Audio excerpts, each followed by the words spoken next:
into another edition of Horseplayers Happy Hour, brought to you by the Breeders' Cup and In the Money Media. My name is Matt Bernier. I am flying solo this week.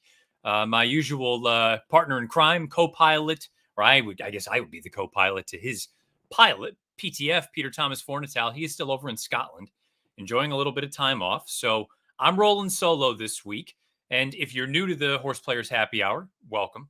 Happy to have you aboard. Something we do every Thursday afternoon on the Breeders' Cup social channels, in the Money Media social channels. You can also find both of these streams over on the Breeders' Cup and in the Money Media channels on YouTube. You can watch along. But we're here for a little bit of action and also a good cause. And we've got about 8 minutes left if you want to get involved in this week's contest. It's $20 to buy in. It's available over on horseplayers.com. And what are we playing for? It's the Horseplayer Happy Hour Tour. We're going to do one of these for a number of weeks right through what we call the regular season.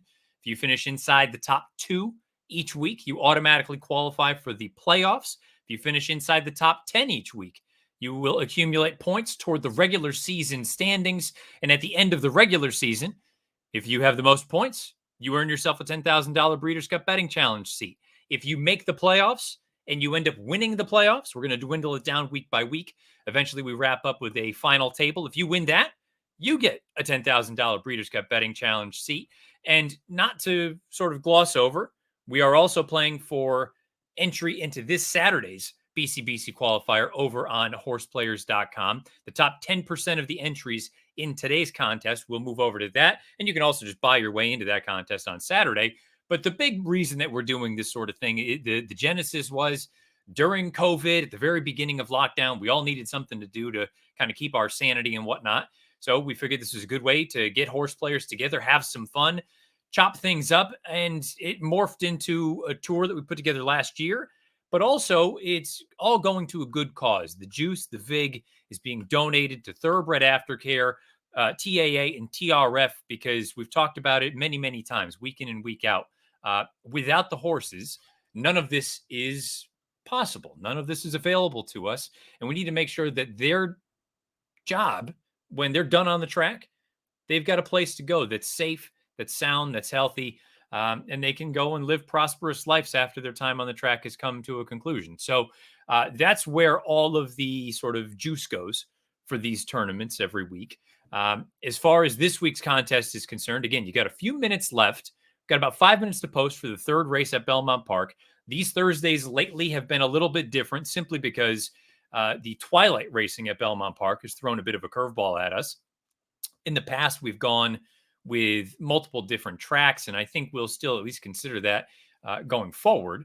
But for the time being anyway, as long as we're going to have twilight racing at Belmont, it seems like many, many folks have enjoyed the idea of an all Belmont card. And based on the entries that we've had week in and week out, that seems to be the trend. We have 191 entries in today's contest so far. And again, we still have a few minutes to post for the third. It's also worth noting, if you haven't put your picks in, or if you have, and for whatever reason you aren't paying attention to the feed, we will be showing the 2 races live that we'll have. We'll be on for races 3 and 4. There has already been a late scratch, the 2, Regina, trained by Linda Rice. I'm not going to fully say, but I believe I heard Richie Migliori say that she may have, let's say, tipped over in the paddock. So she was a vet scratch. She's not going to run here this afternoon. She was one of the shorter prices. So therefore, you now have a field of 6 that will be going postward. Right now, the 2-1 favorite is Cupid's Girl. We'll be trying a few different things here this afternoon. And as always, comments are welcome, especially this week, since it's just me. PTF isn't here for us to go bouncing things back off of one another. So if you have any thoughts on these races, if you have thoughts on upcoming races over the next few months, whatever it may be, as we get closer and closer to the Breeders' Cup World Championships down at Keeneland Racecourse at the beginning of November, feel free to leave them in the comments section. If you're over on YouTube, if you're on any of the social media channels, please do so as well. For the second race, I'm going to do something a little bit different, and producer Craig has helped me so much. I'll probably call in producer Craig at some point. Not just yet. We know we've got a couple other things going on, but we're going to go over some past performances. Some folks have asked me, whether it's on my podcast, which comes out at the beginning of every week for In the Money Media. Didn't happen this week. We figured it was a good week to take a little bit of a breather. I've had enough people ask how I go about marking up PPs, what I note, what kind of things there are. So I'm going to end up doing a little bit of a screen share for the next race, the fourth race, and just show you, isn't the full soup to nuts that I typically do? Not quite all in. I don't have all the trip notes laid out yet, but I do have a few markings, and I'll kind of make note of those sort of things um, as we get closer and closer to post time for that fourth race. But again, first things first, you got 3 minutes to post for race number 3 here at Belmont Park. Again, those of you that are new to the happy hour, thank you for coming along. We appreciate it. Again, 192 entries right now. You still have a few minutes left. And as we joked last week, I think one of one of my favorite things is we've heard this is a pick and pray format for those of you that, again, if you're new and it's the first time you've come through, you put all your picks in before the first race of the contest goes, and whatever happens, happens. You can't go and change selections based on odds. And again, people have different opinions on different formats and things like that. But we mentioned last week that this is the only time we will not hold it against you if you pick all 2s or all 6s or all 4s in this contest, because it's going to a good cause. Again, we're all about trying to make sure that we take care of the equine athlete when their job on the racetrack has come to a conclusion. So if you haven't handicapped the day at Belmont and you just want to get involved and, again, support a good cause and have a little bit of fun, who knows, crazier things have happened, pick all 1s. This would be a good race to start. You got an 11-1 shot to kick things off. And again, as I've mentioned, the comments are greatly appreciated, especially in a week like this. We'll be able to throw some of them up throughout the course of the day, course of the afternoon. Here's our friend Howard Kravitz. Hey, Matt, long time no talk. Howard, I hope all is well. Have I looked at the Mother Goose on Saturday? Think Venti Valentine can rebound from the Oaks and give Juju a bit of a test. Love Penny Baker to upset the Chicago Stakes at Churchill. Howard, appreciate that. And hopefully you're enjoying all of the sort of success that your podcast has had. I believe with Paul Halloran and Pete Visco, the HHH Racing Podcast. Make sure you give those guys a look. I have taken a brief look at the Mother Goose. I don't have a brilliant opinion there. And here a bit of a tease. I'm going to be talking about the Pick 6 at Belmont on Saturday on the late week show, the Players Podcast, along with Spencer Luganbuehl. We're going to record that tomorrow afternoon. So my opinion for the Mother Goose, it's not brilliant. Maybe I'm kind of, tipping my hand, but I will withhold that. And you'll have to listen to the Late Week Players Podcast if you want to get the opinion there. The Chicago Stakes, though, I'm certainly going to write about that for NBC Sports Edge because it is a fantastic race. For this point in the season, if it's not a grade 1, it's pretty darn close to a grade 1 caliber field, I think, for older fillies and mares going 7/8 on the main track. I think it's going to be a really, really fun race down at Churchill Downs. I'm looking forward to getting to Churchill Downs next week. We'll talk about that a little bit after this race comes and goes. Trish Smith, thoughts on Hot Rod Charlie's loss? Hot Rod Charlie is a big player as far as the Breeders' Cup Classic division is concerned this year. If I'm being honest, I was disappointed with it, but you have to factor a few things in there. This was his first start since returning from Dubai. He had been based over in the Middle East for a number of months. Really, remember, he had prepped there before the Dubai World Cup, his runner-up effort there. I don't want this to sound like it's a negative against a horse like Mind Control, but I still think even at a mile, Hot Rod Charlie is supposed to get the job done, especially when you put a full neck on your competitor, and he just couldn't quite get the job done. So certainly a little bit on the disappointed side there, but in the grand scheme of things, I'm sure Doug O'Neill and everyone involved with Hot Rod Charlie is going to be thrilled with that, saying, you know what, he ran into a good horse. We got a fast fig. It was a distance that he didn't really want. He wants to go longer. We'll be ready for, let's assume it's the Pacific Classic or whatever his next start is. So I think that'll be a very, very interesting sort of storyline to keep an eye on. And we'll certainly be talking about the Breeders' Cup Classic division over the next, call it 50 minutes or so, as we break before our friends Nick Luck and Brittany Urton, I believe anyway. I guess I should have double checked to make sure that I'm not speaking out of turn, but Cocktails and Conversations is back. So hopefully we get to hear from them tonight. Here we go. The first race for this afternoon's Horseplayers Happy Hour is about to get going from Belmont Park, and we'll see how things shake out. Cupid's Girl was my opinion in here. I didn't need to really offer that because it's nothing too flashy. I believe 2-1 when all is said and done. Looks like Fleur Elise down on the inside is going to show a little bit of speed there at 13-1. I don't need to go through and actually call the entire race. I'm not nearly as good as Johnny I, John Embriel, or anyone else for that matter who does a job that I think is A, thankless, but B, far more difficult than it may seem, because you don't get to sit there and just read off of the form or the program. You need to know these horses like the back of your hand. So anyone who is a race caller, it's a proper tip of the cap from me. But we do have Tequila. It's an interesting way to spell it, out on the front end, looking rather comfortable on the front. But I got about a length and a half on the rest of the competition at odds of 7-2. Fleur Elise down on the inside. We've got Cupid's Girl looping up on the far outside. For me, selfishly, I'm in a couple of other contests over on Horseplayers' sister site, Horse Tourneys. I would appreciate this horse to just go right on by and finish the job, and I'll take my $10. Thank you very much. But it's still a horse race. You never know. We are far from home. It's Belmont Park. It's a long stretch. Horse on the far outside starting to make a little bit of headway. But this one may have flown the coop. Cupid's Girl looking like she is home and hosed in the third at Belmont Park at odds of 2-1. The runner-up is going to be Affalata? How's that sound? Affalata at odds of 4-1. So those of you who played the 3 to kick things off in the contest, congratulations, you have a winner. Those of you who played the 4, you're going to get I wouldn't call it a decent place price, but it's far from terrible in a contest where you have a limited sample size. You want to just be making sure that you get out there, you get some points up on the board, and you go from there. So, producer Craig, I don't want to throw you on the spot here, but let's throw up the leaderboard. I know it's not updated yet, but just to show everyone what we're looking at here, the top 19 entries are going to move on to Saturday's contest, this Saturday's contest, which is your standard Breeders' Cup Betting Challenge qualifier. It's a $179 buy-in over on horseplayers.com. You can go and buy in on your own volition. You don't need to qualify your way into that one. The top 4 non-winners, so basically 20, 21, 22, 23, you will be getting your $20 in breakage refunded to you.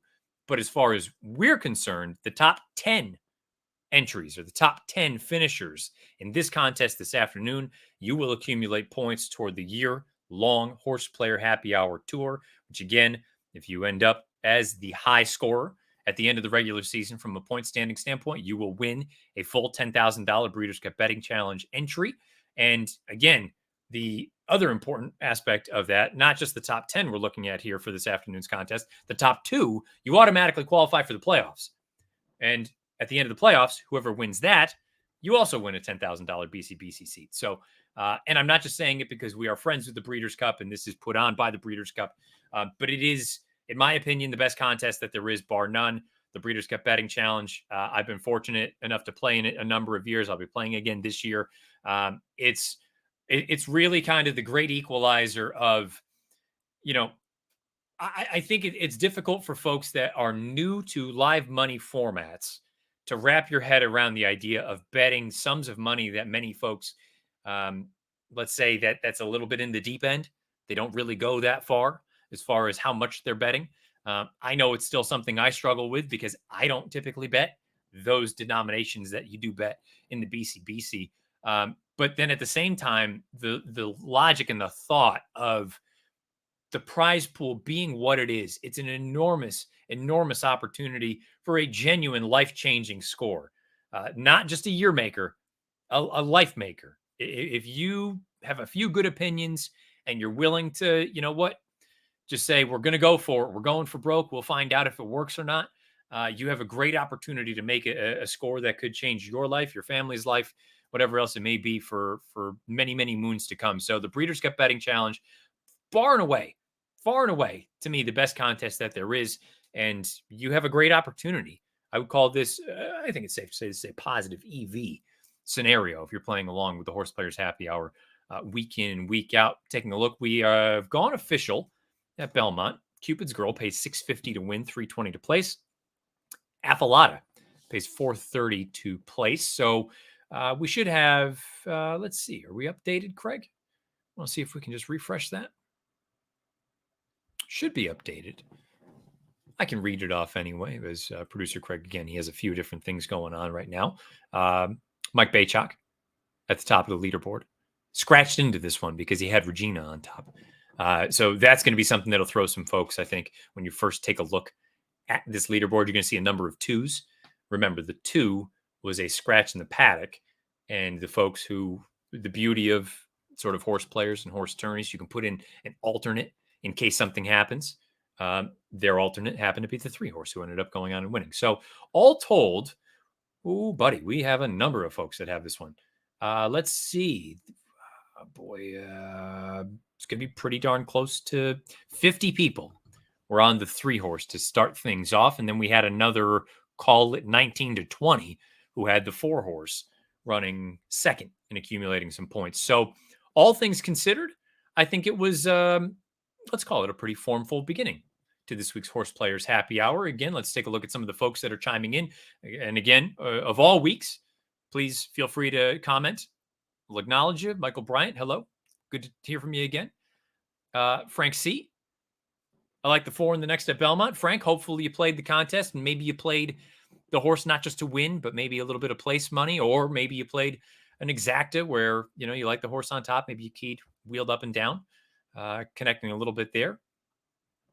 Rob Capalbo.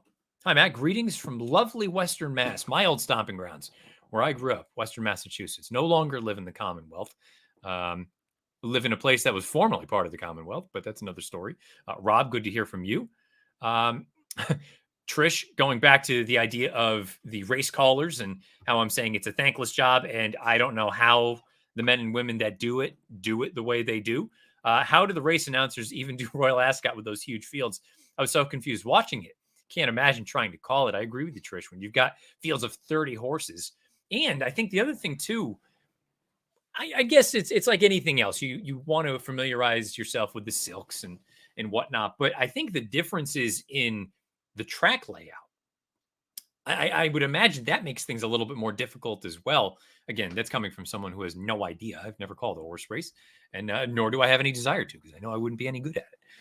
But I'm with you. I think that would be a very challenging task to try to tackle calling one of those races.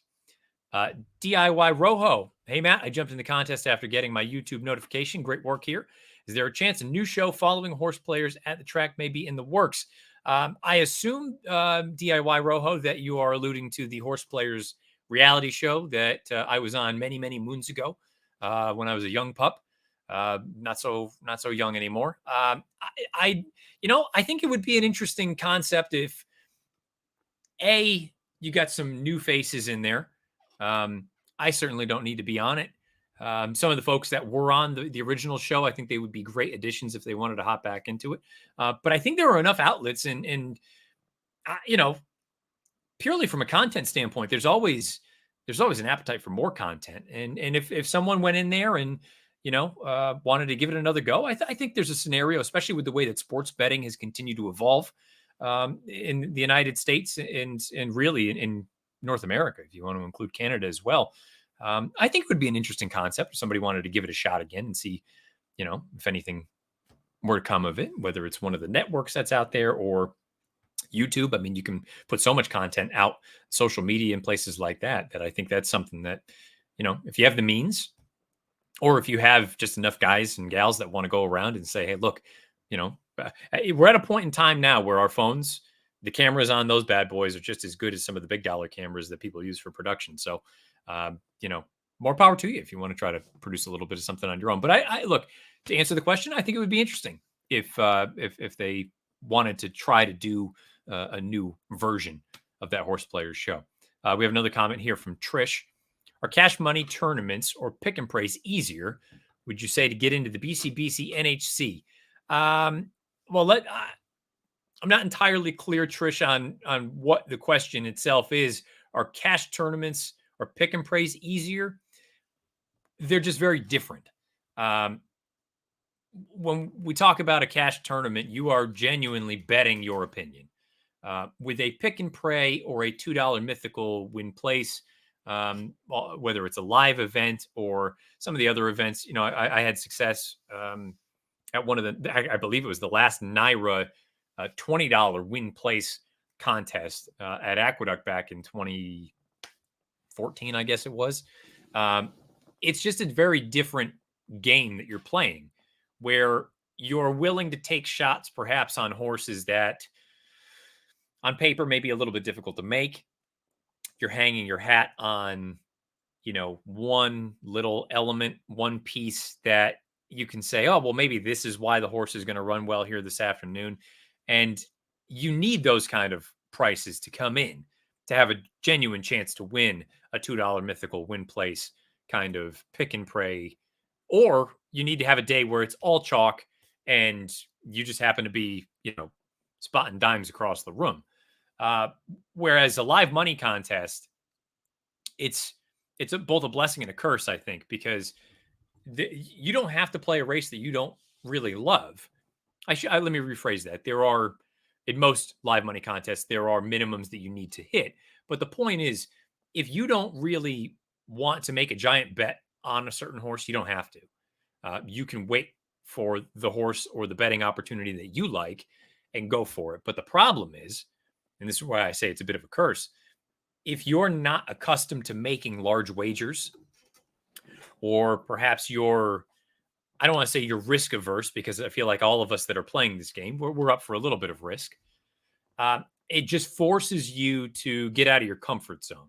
Again, I'm guilty of it still, where, if I had to guess the largest bet I've made in any of the BCBCs I've played, back in 2014, I played I think it must have been in the Classic. I was in, I think, third or fourth going into the Classic. And I think all told, I put in somewhere about $6,000 or $7,000 into the race, which, I don't normally put $600 or $700 into a day, never mind one individual race times 10. It's just much more a matter of getting outside of your comfort zone, especially if you're someone who's typically a $2 win place type or making it up a $10 win better. Not that there's anything wrong with that whatsoever. It's just, boy, a $10 win bet, the denomination goes up so high in an event like the BCBC, or I think of Belmont has their Belmont Stakes betting challenge, or Keeneland with the Grade 1 Gamble, or the Del Mar contest, which is coming up in a few weeks out there in Southern California. If you're not used to it or you've never done it before, it can definitely be a little bit on the intimidating side. It's still intimidating for me, even when I love some of the things that I'm doing in the BCBC. But it's the reality of the situation. You need to be prepared to get in there and go for it. Let's see. Let's go through a couple of the things. Let's take a look. Craig, I don't know if you can hear me. Let's see if we can throw up the leaderboard. Maybe that'll work. There it is. Again, so there's your leaderboard. I mentioned we've got 50 people that are on top right now with $9.70. Still, as PTF would say, all to play for. We still have got a number of races left in the contest. Maybe you don't have the best betting board for this next race, but I think it's at least an opportunity anyway. Oh, by the way, it's happy hour. Hopefully you've got some sort of a drink in hand, and hopefully you're not at work. But if you are, just wait till you end up leaving work. Cheers. Good luck to all of us. And also purely so I don't lose my voice over the next hour, I'm going to try something a little bit different. And this could go spectacularly poorly, or it could just be an interesting, fun little add-on to what we've been doing here. I'm going to throw this up. It works so far, so good. Again, there have been a number of you who have asked, whether it's on my pod or we've brought it up here in the past, how I go about marking up past performances or certain things that I may look for in certain races, X, Y, and Z.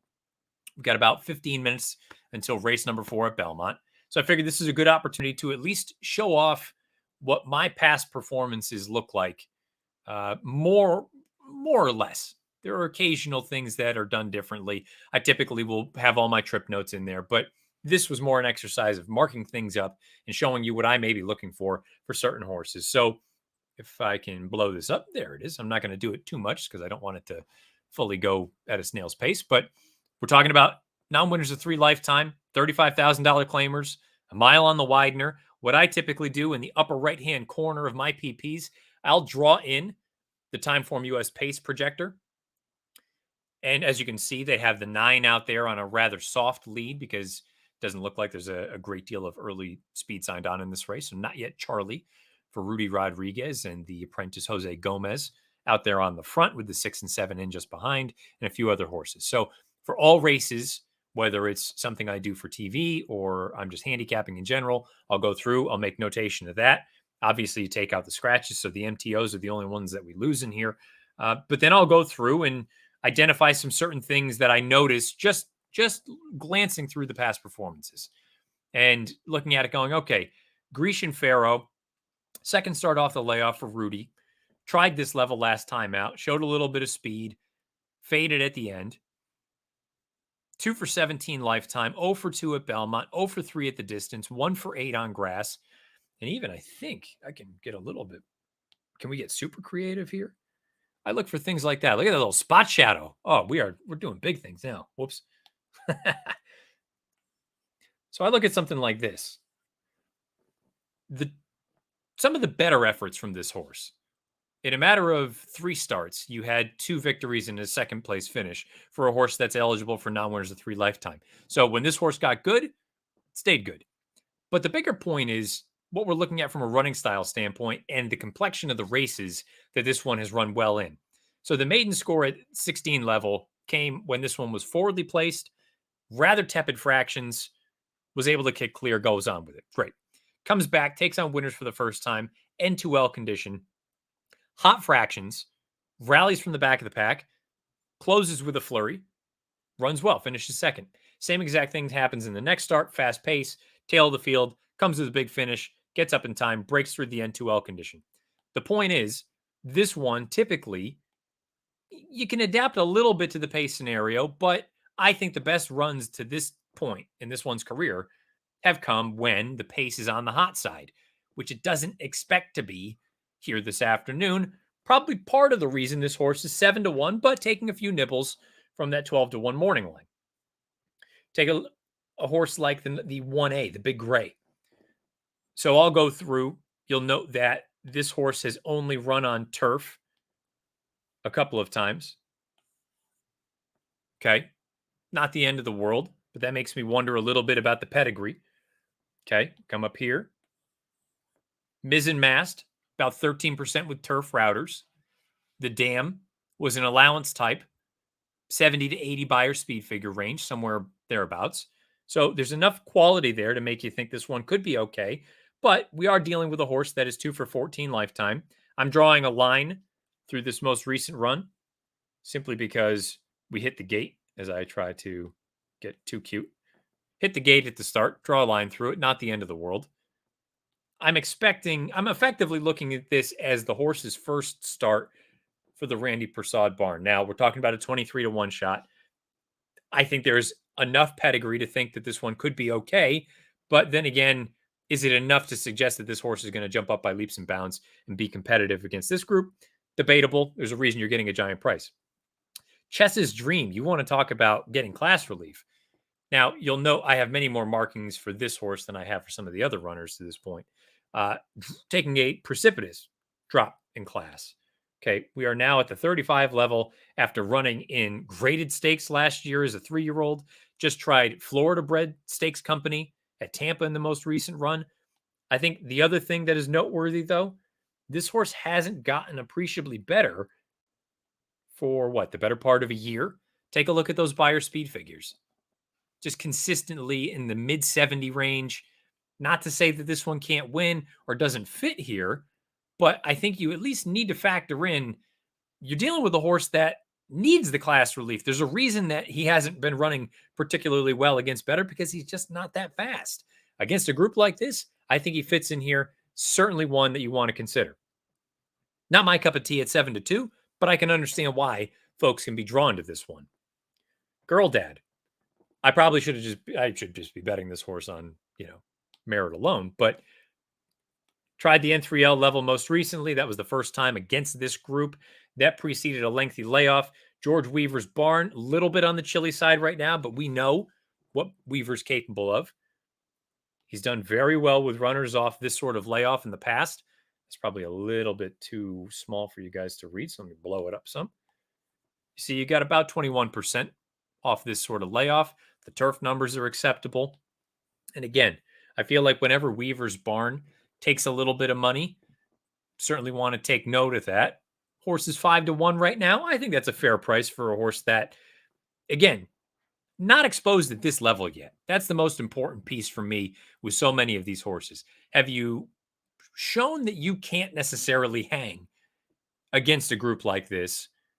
Or are you the kind of horse that you're a chess's dream, who on numbers, you're not even necessarily the most likely winner just purely on speed figures, but based on the class that you've been running against, you're getting a significant drop there. Maybe that's enough because you're unexposed at this level to get you over the hump. Brico goes out for Harold James Bond. Louis Size with the mount. You see, this is a horse that has done well at Belmont Park in the past. Telling you guys, learning curve. Technology. It's fun. It's fun, but when you're trying to do it for the first time, it can bite you a little bit. I like the fact that this horse in this run right here at Belmont Park, going 7/8, yes, got a hot pace to run at, but closed well, earned a career best fig of 76. That was against N2L runners. The next start moved up to the N3L level. Totally different running style at a different racetrack. You may have heard this in the past. Aqueduct can be very much a horse for course kind of turf track. Not all of them take to it. I don't want to hold it against him simply because he was much more forward than I think he may be in this spot here. And also, it preceded a very lengthy layoff. I think you clearly just want to kind of excuse that effort and approach this as Brico's first time at the N3L level. 8-1, I think, is a very fair price on a horse like this if you're interested. As I take another drink.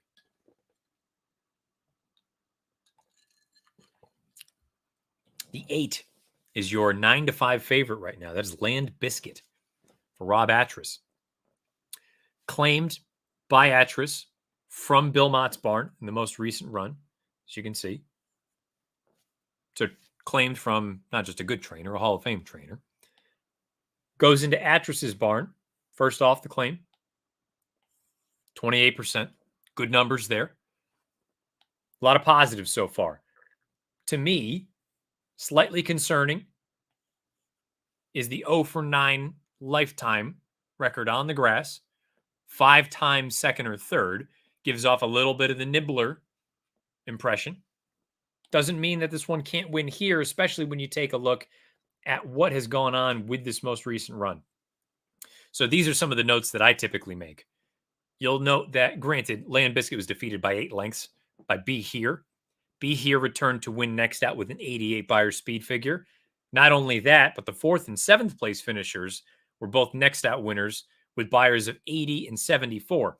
So what does that mean in relation to this horse? Well, this horse only earned a Beyer of 72 in that race. I think there's at least reason to believe for the new barn, trying the N3L level for the second time, that you're looking at probably an effort closer to this. The 82, this one earned in a starter allowance. And if you get that, this one represents a likely winner. So if you're playing a pick, this is not necessarily one that's going to be a lucrative play, but I think this is one that purely from an ABC sort of methodology where you want to be looking at more likely outcomes than others. I think Land Biscuit makes plenty of sense in here with a Rad Ortiz Jr. taking them out. Now you'll notice that I have highlighted the 9, Not Yet Charlie. And that's because in the contest that I'm in, I have Not Yet Charlie. If I'm being honest, this is a race that I don't particularly love. I thought it was very difficult to make heads or tails of it one way or the other. But I'll at least lay out some of the rationale why. Not only the pace projector, which we've already discussed, which has this horse out on a loose lead, setting a soft pace. And we've seen in New York many, many times that soft paces can go a long way on grass. There's a little bit of turf pedigree here, despite the fact that this horse is 0-for-3 on the weeds. Okay. You take a look by Fed Biz out of an elusive quality mare. Fed Biz, 11% turf routers. I made that little notation 19% on wet turf simply because of the amount of rain that came in yesterday. It doesn't apply now because we're dealing with firm turf, so not the end of the world. But this one is a half to, let's call it Sycamore, who was 2 for 5 in turf sprints. So a little bit of turf pedigree there. And part of the reason that I'm not holding the 0 for 3 record on grass against this runner is this most recent run at Belmont Park. I noted that the race more or less came apart. The horses that finished toward the front more or less came from the back. There was one horse who was relatively prominent throughout that stuck around, but for all intents and purposes, the race kind of came apart. I'm also not going to hold against just purely based on timing. This is a 3-year-old, and take a look at some of these other races here. We have a turf try at Aqueduct back in December as a 2-year-old. We have a turf try at Saratoga as a 2-year-old. So I don't think this horse necessarily had to appreciate either of those situations. Maybe a little bit early, maybe wanted to go a little bit farther. We're going to be stretching out to a mile here this afternoon. You combine the fact that I don't know, I'm not convinced that this one can't run on turf. You're getting a price, and this one is likely to be the pace setter.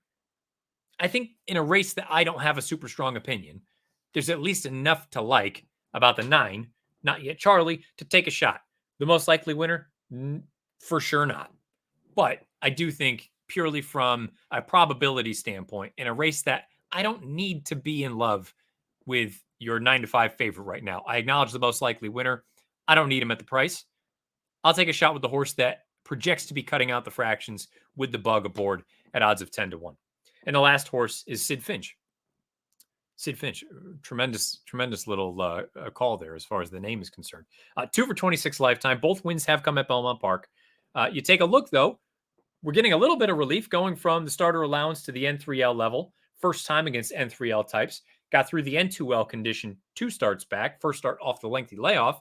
8 to 1. Well, I'd say what? Not that anybody needs to be told this. David Aragona does a tremendous job with the morning line. The most reliable, accurate morning line that there is, period, bar none. Sid Finch has numbers that make him competitive. I have a hard time with horses that are 2 for 26. But to be fair, this is the first time against the N3L types. Maybe this is a group that he's going to be better than. Also, and this is a bit of a, I'm not going to contradict myself, but the idea that from a running style standpoint, going to be kind of caught wide at a mile on grass. They're going to break kind of from the bend. At least with the 9 horse that I have, I know we're going to go to the front. So, do with that what you will. Oh, and the 9 just got pounded down to 6 to 1. Somebody made a big bet. So, long-winded way of saying that's how I'm going about playing this race. If you enjoyed that, we can do more of that in the future, where I can screen share, show some past performances. I can do a little bit more of a deep dive. But I figured this was a good opportunity this week without PTF to go ahead and kind of throw some things out there. So let's take a look at some of the comments as we have just 1 minute left to post, it says, apparently. Studio Flast. Race number 4, Belmont Park, 9, Not Yet Charlie. I'm with you, buddy. We'll find out if it works. Let's see. Michael McGuire. Matt, can a horse player do well in tournaments who are good at one surface? I ask because my brother is pretty good at handicapping the turf, but not so much on dirt. Well, I mean, Michael, that certainly puts you a bit behind the 8 ball, just simply because unless you're playing Kentucky Downs, and it's all turf, that's all you have, you're going to have some sort of a blend. Now, the good news for a live money sort of event, if turf is your bread and butter, or dirt sprints are your bread and butter, or turf sprints are your bread and butter, or I'm making it up, 7/8 dirt sprints, whatever it may be, you can at least, you have an opportunity to potentially find a wager you'd like to make and hammer it, press your opinion. In a pick and pray or a live $2 win place, I mean, you're gonna be in a little bit of a difficult position because more often than not, you get a good blend of dirt and turf, long and short, from all of those sort of contests. So, you know, I would say at that point, probably just, I don't know, try to put a little bit more time in dirt. And my only words of advice for anyone who's brand new to the handicapping game as they're getting ready to load into the gate at Belmont, you can see up on the screen here.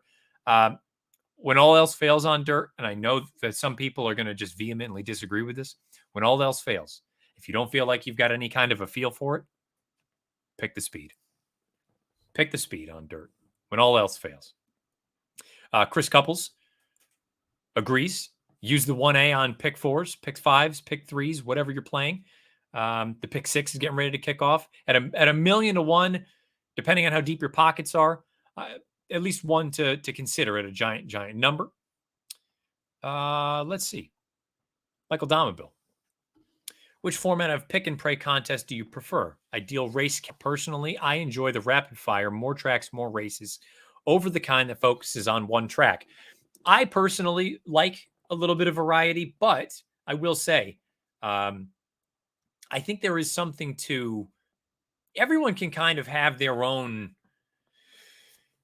preference. You know, Horse Tourneys does a very good job of individual track contests. I've played a lot recently of these contests where you buy in, typically the top 3 get paid. It's all Belmont today. Or I've played some earlier in the week where it's all parks. I appreciate that. And it helps too if you're someone who just focuses solely on one circuit. But at the same time, I think of like a Saturday afternoon, and there's big races going on across the globe, or across the country, I should say.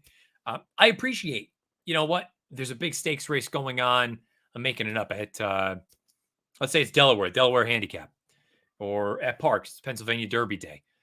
I may not typically look at certain circuits, but on a big day, I'm certainly going to give it a look. And I don't think there's anything wrong with throwing that into a contest. So personally, I'm good with either. I don't have a real strong opinion one way or the other, but you know, to each their own. Everyone's going to have their own opinion. We are off and running in the 4th at Belmont Park. Not yet, Charlie, just as I had hoped. Right to the front. Stop the race. Stop the race. Stop the race. He went back up. Horse was bet down to 6 to 1 for a minute. I'll be very curious to see how the apprentice can get this one. If you can get him to relax a little bit, because I appreciate going out there and opening up a little bit, but it doesn't seem like he's really coming to hand. 23-2. We're going a pretty good lick for this level. Girl Dad's in a very good position, a few lengths off the pace. Coming up the inside, you've got Chess's Dream, who is the giant class relief angle. 4 to 1's a very, very appetizing price on that horse, considering he hasn't seen animals of this caliber, arguably since he was an early 3-year-old.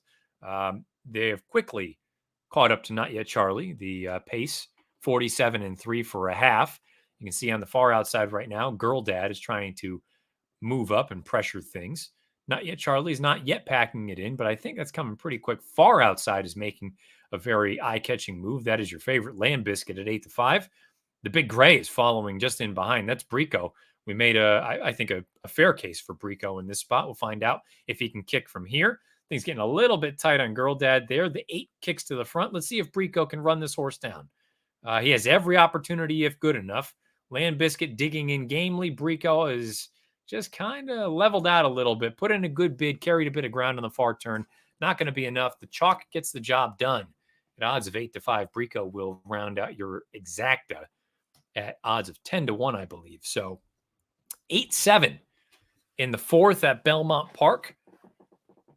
The good news, if you didn't have the 8 horse, not a giant price, another favorite, another shorty that's not going to, you're not done yet. Put it that way. You will not win if the only 2 horses you pick were the winners of races 3 and 4. I promise you that much. But the bad news, running out of time. Got a finite number. We've already knocked out 2 of them. We will show you an updated leaderboard when that comes up. We still got a good 15 minutes or so left in this week's Horseplayers Happy Hour. Again, can't thank all of you enough who have played, who have registered, 194 entries. And truly, we asked about it last week. We're going to continue to ask about it because these turnouts would suggest that there may be something to it, or maybe it's just folks that people enjoy the format and kind of, having a little bit of fun on a Thursday afternoon. If you all like the one track format, and I know I was just answering that question from Michael Domavo and just giving my opinion anyway, uh, we've had good turnouts. We had close to 200 entries, I think, in all but 1 week. Um, if all of you enjoy the one track format, we will stick to it. If it happens to be New York, we'll stick to it. No problem there. If we like a little bit of variety, we have no problem going back to that again. It's just the way that these weeks have played out. We've needed to tweak it a little bit just to make sure that we had enough races to be able to make sure we put on a decent contest. So feel free, leave comments here. If you're over on Twitter, I'm on there at Bernier_Matt. Typically, I have a show out the beginning of every week, the Matt Bernier Show. You can leave a comment over there on YouTube as well if you have any sort of feedback as far as Horseplayers Happy Hour is concerned. Let's keep going through some of these comments. I really appreciate all of you chiming in this week, knowing that PTF is, those of you who are not following him on Twitter, you're missing out, because I brought up last week how much I love Scotland.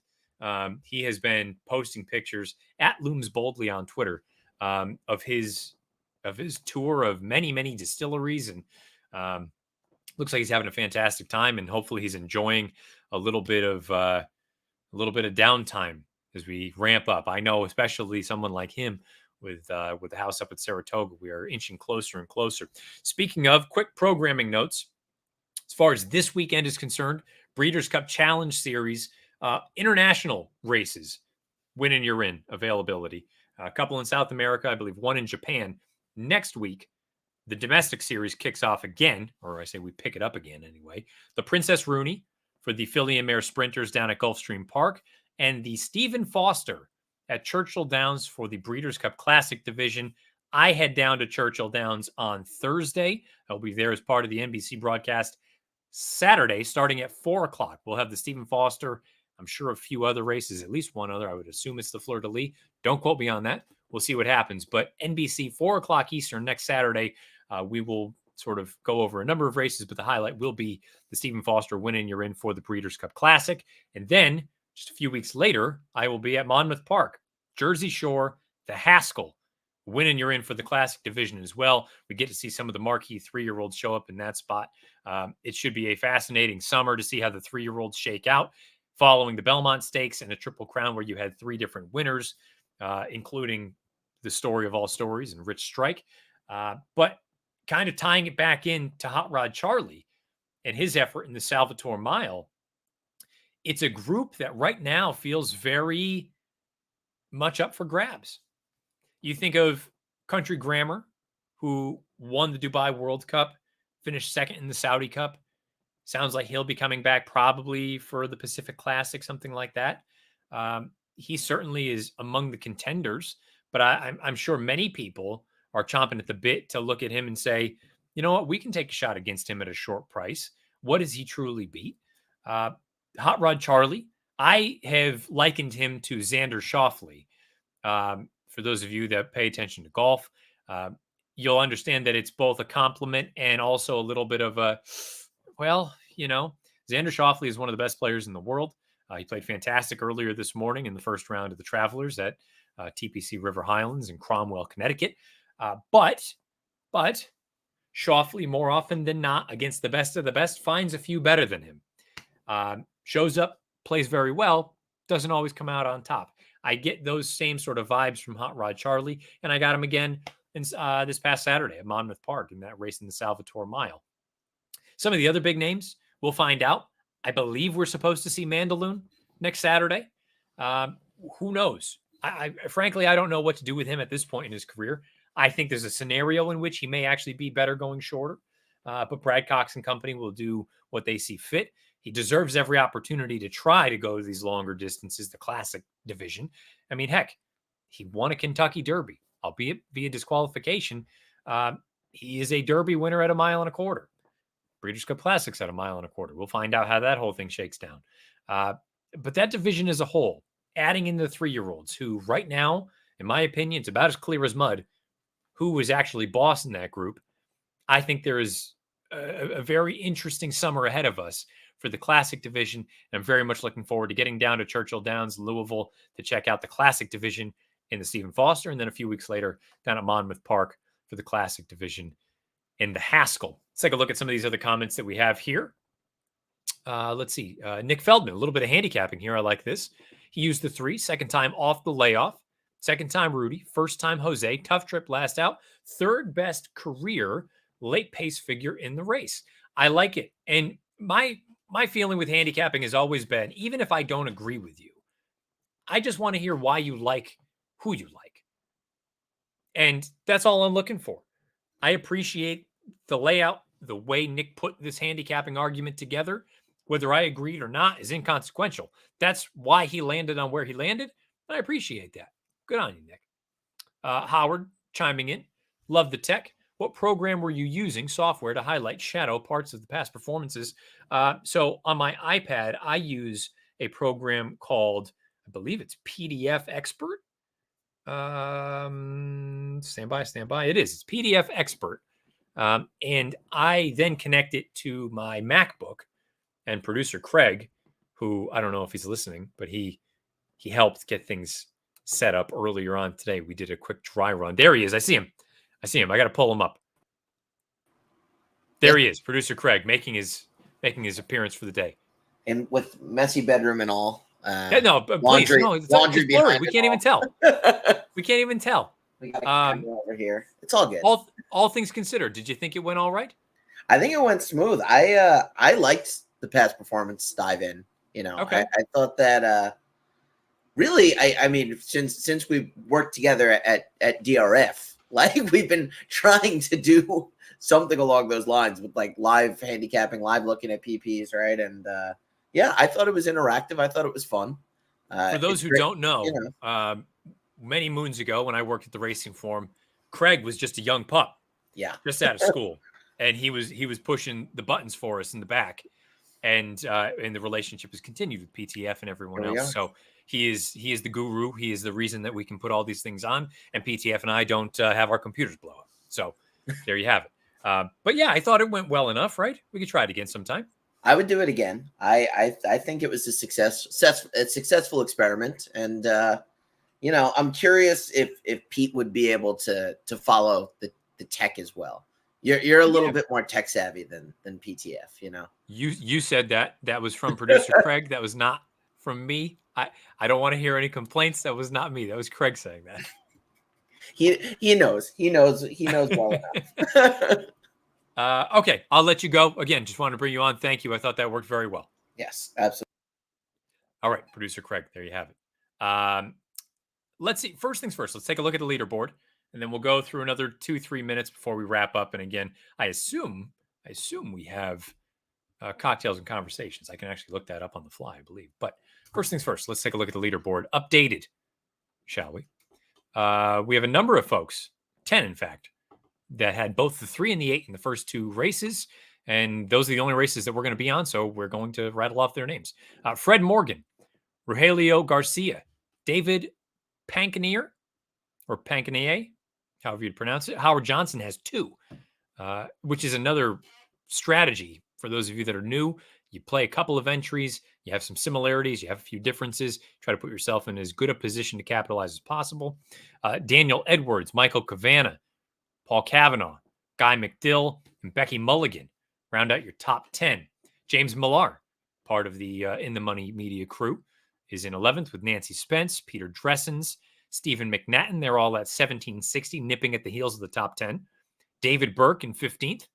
Brad Anderson, big name. Those of you that aren't familiar with Brad, look him up. He's had some success in the big one, shall we say. He's at 1220, along with John Gaspard. John has 2 entries in here. John is always one who is commenting. Really always appreciate the support there. Steve Nemitz at 970, Robert Little at 970. There are far too many people at 970 to rattle them all off. There's a bunch of you. I hope it works out for you. And if it doesn't, the beautiful thing is you can always come back next week. I will be in a hotel room somewhere in Louisville, Kentucky, going over the show next week, along with PTF. Looking forward to that. But let's do a couple of final sort of questions, comments, whatever it may be, and we'll button up this week's episode or edition of Horseplayers Happy Hour. I just want to make sure Is there a way for me to find out on the fly if we have cocktails and conversations? Maybe, maybe not. I don't know. But again, just check out the Breeders' Cup social channels starting at 5:15. Maybe they're on this week. Maybe they're not. Let's see. Let's go back to DIY Rojo. Which 3-year-old from the Triple Crown races do you like going forward? Well, it's so hard to say. As I said, it's a very clear as mud at this point, the 3-year-olds. I think you can make positives and negatives for all of them. I'm fascinated to see what we get from Jack Christopher in the Haskell. I've always been dubious. I said it last week about how far he truly wants to go. But he has been spectacular as a 3-year-old. He was spectacular as a 2-year-old. I was just concerned about the way he ran last year as a 2-year-old. I thought he was a little bit aggressive, kind of too fast for his own good. He looks like a much more mature mental product here this year. I think he should be able to get a 1 1/8. 1 1/4 is a different story, but he looks fabulous so far. Be very, very curious to see what we get from him going forward. Early voting, another Chad Brown horse. He's done nothing wrong, really. I thought his Preakness was very good. I think he needs to do it again against arguably better company, but he should have every opportunity to do that, whether that's at Saratoga or elsewhere.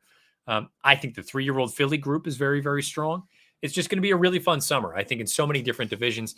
And I tweeted after Belmont Stakes Day a few weeks ago, there's some serious star power in U.S. horse racing this year. And knock wood, they will all be present at the Breeders' Cup at Keeneland in early November. I think it's going to be a very, very fun summer and into the fall. Let's see. Nancy Spence. Hi, Matt. Great explanation of how you look at a card. What are your thoughts regarding horses coming back after a layoff in turf routes? Nancy, thank you for the question. I guess it depends. You always need to factor in the trainer. How successful are certain trainers in certain instances? But someone laid it out to me that in many ways, routes off layoffs are a little easier on horses than sprints off layoffs. And it's kind of elementary when you think about it, but I had to have someone explain it to me because I'm a dummy. In sprints, more often than not, dirt or turf, you are breaking from the gate and you are running as fast as you can for the majority of the run. And when you think about a 6-furlong dirt sprint, a half mile into the race, 2/3 of it is over. So you've got to go pretty fast throughout that part, and the majority of it's over. But now you still have 1/3 of the run left. In route racing, but specifically turf racing, I think, especially with the way that we've seen certain jurisdictions as far as paces are concerned, New York is probably at the top of the leaderboard in this category.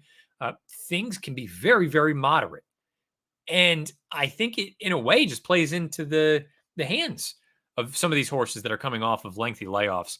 Again, it's all, each individual prospect is its own case study. You need to factor in the jockey, how many of them are good at rating horses or getting them to wait and finish, how many of the trainers that are training these horses excel off of layoffs, or do they typically race their horses into shape as opposed to train them into shape? That's another major, major element that I think many people, I don't want to say overlook, but you have to at least acknowledge that certain trainers don't have them cranked up, ready to go first off the bench. Second off is when they're going to be a much tighter version, as opposed to some others who get them drilled down, ready to go off of a lengthy layoff, and they're going to fire first off the bench. Then you have other trainers that are just good, period, no matter what. So horses coming off of lengthy layoffs and turf routes, maybe this wasn't the clearest answer, but all things considered, I'm not terribly worried about it, depending on the conditioner. I think that's the caveat that needs to be thrown out there. Nancy, thank you for the comment and the question. Again, Rob Capalbo, heading down to Cromwell on Saturday for round 3. Be sure you hydrate, and not just with your favorite beverages, lots of water, because I think it's supposed to get real, real warm in the Northeast. I'm fortunate. I live about 4 minutes from the ocean, so we never really get that hot here. But I know a little bit further inland, it's going to be baking, which I'm hopeful bodes well for my guy, Webb Simpson. Played him 65-1, first round leader, 65-1 overall winner. He threatened first round lead, couldn't quite get there. Hopefully, though, as the weekend goes on, It's going to be dry, be very hot. I think it'll bake things out. It'll take away the advantage of the bombers, and it hopefully plays into the hands or the hooves if you were a horse. He's not, but you get my point. Of someone like Webb Simpson has much more precision than brute force strength. And we'll wrap up with this. Howard Kravitz, take care, Matt. Is the baby a horizontal or vertical player? Little Letty has not dabbled in the horses yet, but I will say she was all in last week watching Nick's coverage of Royal Ascot first thing in the morning. She's like any other baby. They like colors. They like bright things. She was locked into that when I was bleary-eyed, needing coffee and just, chalices at that point. That's going to do it for this week's edition of Horseplayers Happy Hour. Thank you to all of you who played and entered the contest. Good luck for the rest of the way. PTF will send out some updates at some point. We will have a leaderboard for the point standing as we go on. It's just at this point right now, it's still a little bit early on. But bigger picture, we just want to continue to get the word out. Come and play, have a beverage or two, shoot the breeze with us in the comment section on Thursday afternoon. 4 to 5 Eastern is when we're going to be on each and every week. And again, you're helping a good cause.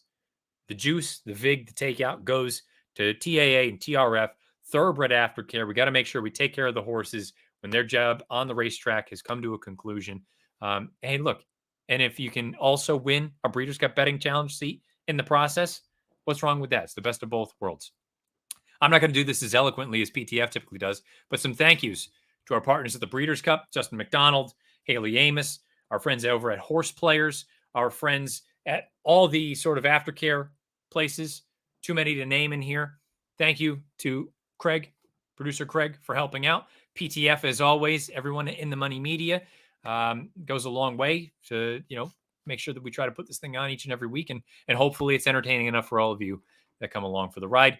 My name is Matt Bernier. You can follow me on Twitter at Bernier_Matt. We will be back next Thursday. I'll be back on Monday with my podcast, but we will be back next Thursday with another edition of Horseplayers Happy Hour.